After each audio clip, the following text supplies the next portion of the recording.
ले चलते हैं आपको राजस्थान विधानसभा में इस वक्त नेता प्रतिपक्ष गुलाब चंद कटारिया क्या कुछ कह रहे हैं। कोई चिंता की बात नहीं, जो डूबना है प्रदेश को तो डूबेगा। मतलब 10 वर्ष में चाहे मेरा सरकार रही हो चाहे आपकी रही हो, किसी मैं स्वयं शिक्षा मंत्री हूँ, अपराधी होऊंगा, कोई चिंता की बात नहीं। लेकिन आप कम से कम इन 10 सालों से इन जितनी कोचिंग संस्थाएं चल रही है, इनकी जितनी परीक्षाएं हुई है, उनके परीक्षा के रिजल्ट के साथ आप एक टीम लगा करके इनका पोस्टमार्टम करो, तब आपको ये समझ में आ जाएगा कि ये बीमारी कहाँ से चली है। ये बीमारी इन व्यवसायियों के थ्रू चली है। मैं और आप पेपर आउट करेंगे, पेपर लाऊंगा, 5 लाख दे दूंगा, 8 लाख दे दूंगा, मैं क्या 2 करोड़ 5 करोड़ 8 करोड़ दे सकता हूँ क्या भैया? ये सारे के सारे जो पैसे देने वाले बड़े बड़े दिग्गज लोग हैं, जो कोई 10 करोड़ में पेपर ले जाता है, कोई 3 करोड़ में ले जाता है, कोई 2 करोड़ में ले जाता है, फिर अपने कोचिंग संस्थान में रिजल्ट लाता है, उसके बाद बड़े बड़े पोस्टर बाहर लगाता है, मेरा 100% सिलेक्शन। ये है बीमारी की जड़। अगर मार करना चाहते हो तो यहाँ करो, तब तो जा कर के इसको कोई रोक सकोगे। बाकी से केवल मन को संतुष्ट करने का काम करो तो ये राजस्थान के उस गरीब बच्चे के साथ न्याय नहीं होगा, जो बड़ी मुश्किल से पढ़ता है, अपने घर में बूढ़े माँ बाप को भूखे मार के पढ़ता है और उसके बाद परीक्षा के लिए जाता है, रोता हुआ घर लौटता है। क्या दुख नहीं होता है? हम लोगों के मन में कोई रहम नहीं है कि आखिर उस बच्चे का क्या होगा जो अपनी बड़ी पीड़ा के साथ पढ़ रहा है। इन सारे पैसे वाले लोगों के पास में आपने सारी सरकारी नौकरियों को भेज दिया। मैं बहुत कड़वा सच बोल रहा हूँ। आज जो पिछले 8 साल में नौकरी में लगे ना, उन सब का भी पोस्टमार्टम कराओ, आपको लगेगा आधा फर्जी मामला निकलेगा। कोई है नहीं, कोई सोचने वाला है इस पर कि आखिर उसके दर्द को कौन जानेगा, है ना। जिस प्रकार से हमने परीक्षा के माध्यम से इन पैसे वाले लोगों को उतार करके सारे के सारे उन गरीबों की आशाओं के ऊपर पानी फेर दिया। रात और दिन पढ़ता है, भूखा प्यासा पढ़ता है, घर बेच करके पढ़ता है, खेत बेच करके पढ़ता है, लेकिन जब उसका सिलेक्शन नहीं होता तो जहर खा के मरता है। कोई इस पीड़ा को समझने के लिए तैयार नहीं है। और हम इस कानून को ला करके दुनिया को बताना चाह रहे हैं कि हमने इतना बड़ा कानून कर दिया, इस कानून से कुछ भी नहीं होगा। मैं आज आपको कह रहा हूँ, ये जो आपने नए प्रावधान जोड़े हैं, मैं सोचता हूँ कि मुझे कुछ बोलने की इच्छा नहीं, मुझे बहुत दुख है इस बात का। क्या होगा ये?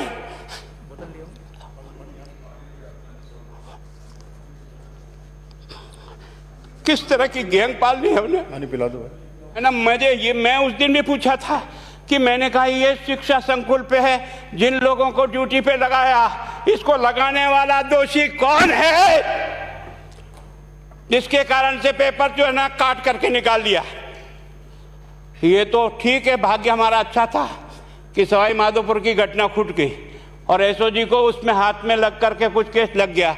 अगर वो केस नहीं लगता तो आज आपकी सारी नौकरी पर इन सब बड़े बड़े दलालों के स्कूल में पढ़ने वाले बच्चे होते और मेरा गरीब का बच्चा अपना घर लौट के जाता।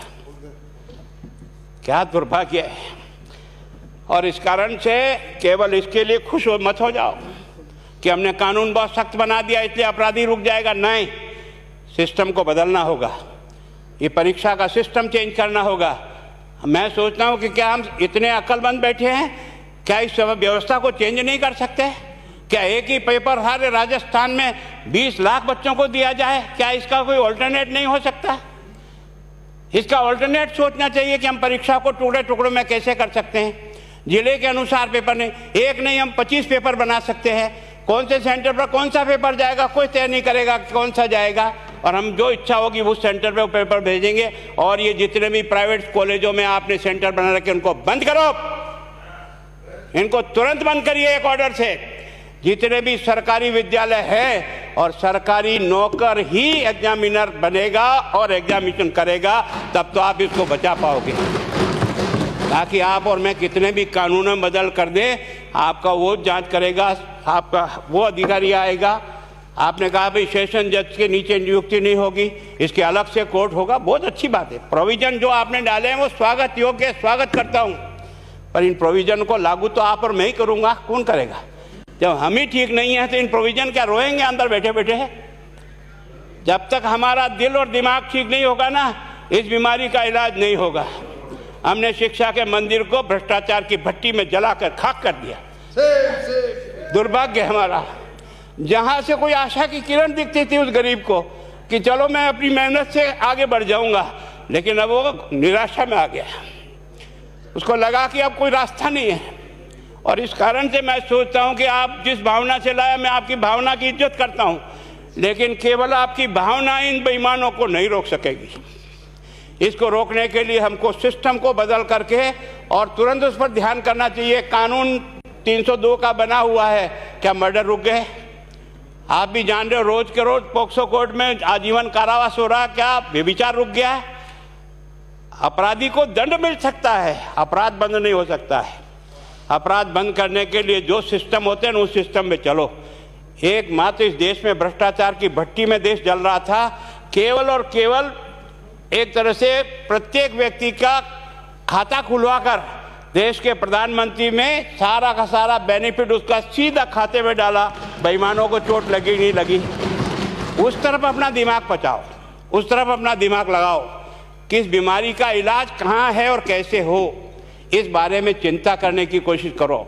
मैं कई बार इधर सीकर और इधर गया तो मैं सोचता हूँ कोचिंग संस्थान की बिल्डिंग देंगे ना तो टोपी गिर जाए नीचे से।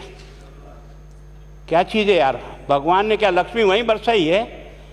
और जो बाकी संस्थाएं, उसका कारण यह है कि हमने अपनी दुकान को इतनी कमज़ोर कर दी है कि जहाँ बच्चे अच्छी तरह से शिक्षा लेकर के हम जैसे गरीब पढ़ करके यहाँ आ गए, अब वो रास्ते नहीं हैं।